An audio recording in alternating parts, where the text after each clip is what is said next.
Gemini, Sun, Moon and Rising, this is your tarot reading for the week ahead. I'm sorry, I kind of had to chuckle when I laid down your cards because I thought, typical Gemini. Partly why I say that is you've got the Two of Swords and the Two of Wands, the Lord of Dominion and the Lord of Peace Restored. The reason that I kind of chuckled is because you have the sign of Gemini effectively on both cards.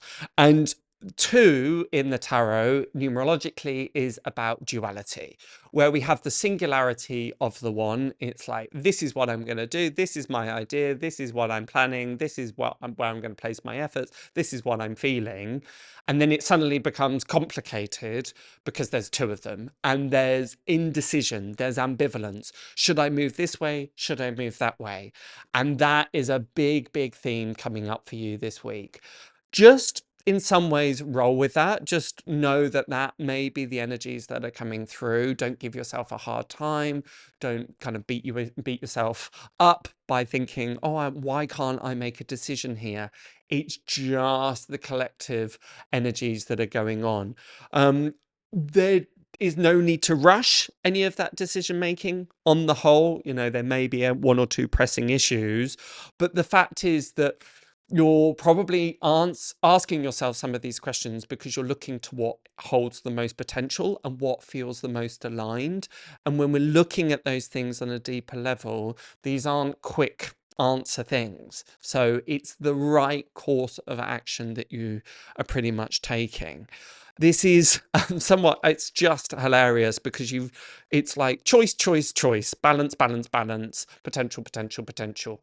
Because you have the two cups, the two wands and the two swords. So it's not just even in one aspect that you may be finding some of this duality. It's not that it's just about work, just about relationships. It's slightly all encompassing because we have effectively every single one of the suits of thoughts, emotions, action and manifest. There was something else I wanted to say on the back of that. Come back, come back, come back.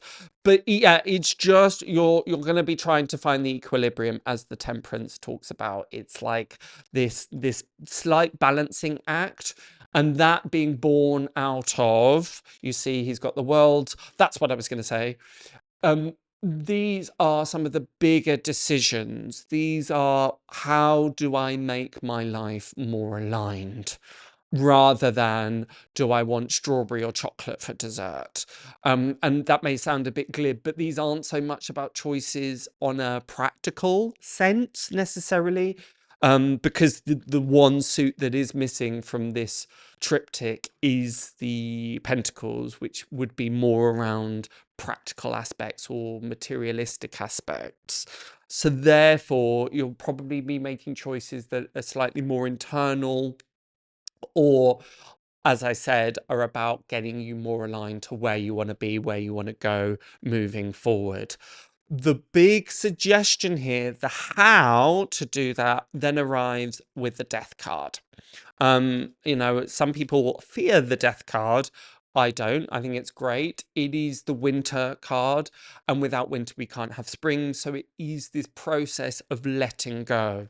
I feel that that's at the crux of a lot of your deliberation this week, Gemini, is rather than, can I keep both? It may be, well, which one do I keep? And therefore that sometimes can be quite daunting because we understand that we're somewhat bringing down the guillotine, or we're closing the door on certain things. Just remember that as one door closes, another door opens. So we are moving from this point of duality into singularity, meaning that your thoughts, ideas, and actions can be honed. They can be pulled into one place, and that means that you can move further along the path rather than trying to oscillate or bounce between two. Therefore, if you're stuck between two choices, it's not about necessarily how can I take them both forward at the same time, but rather which one needs to disappear or be jettisoned and which one needs to be kept. In addition, because we have the Death card, and in some of the tarot decks he's shown with the scythe, which is about cutting things away.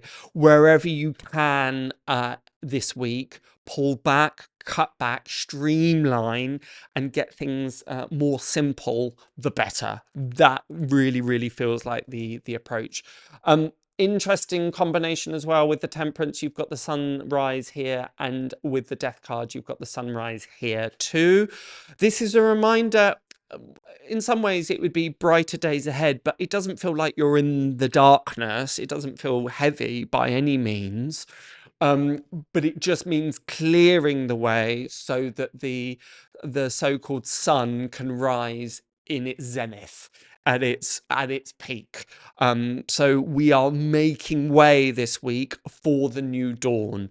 That might be the new year. I know we're somewhat into the first month of the new year, but it's feeling that the last bit of January expressing a clearing away, so that from February onwards, we're starting afresh, we're starting anew. Your first card, and I kind of skipped it on purpose, but it feels almost quite separate from the rest of the reading in some ways.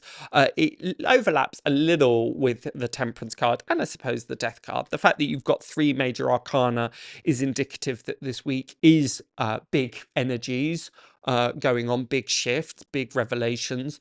There were a couple of other star signs this week that had lots of major arcana. So typically across the board, there's quite big energies floating around. And for you, it's no exception. Those big energies don't feel oppressive. They don't feel like they're necessarily going to stir things up that are difficult. But there is a lot of clearing happening, particularly for you this week. And then the Hierophant, the spiritual leader, the High Pope. A good question to be asking yourself, because of the Hierophant and the Temperance, is what is your connection like at the moment with your spiritual life, with the universe, with this sense of oneness? The Hierophant very often represents a spiritual leader. Where are we getting our spiritual nourishment from? This could be really key. That can be anything from meditation, from congregation, yoga, sound bath, whatever it is. But this, I feel, will be an essential part to answering some of these bigger questions. It's calling upon divine guidance, or certainly spiritual guidance. These, the results of this deliberation won't necessarily be found purely through thinking. As an air sign, that's often your go-to, perhaps, of, okay, I'm going to plan my way out of this. That's not the solution here. It's more heart-led, it's more intuitively led, but ultimately, it's more divinely led. So be sure that you're connecting with your guides, your spiritual teacher, your spiritual books, whatever that may look like for you. But I feel that there's some real nuggets, there's some real gems that will bring about with them some clarification for you this week. So that is my reading. If you want any more details, be sure to go and check out your rising sign and your moon sign. But until next week, have a wonderful, wonderful next 7 days, and I'll see you then. Bye for now.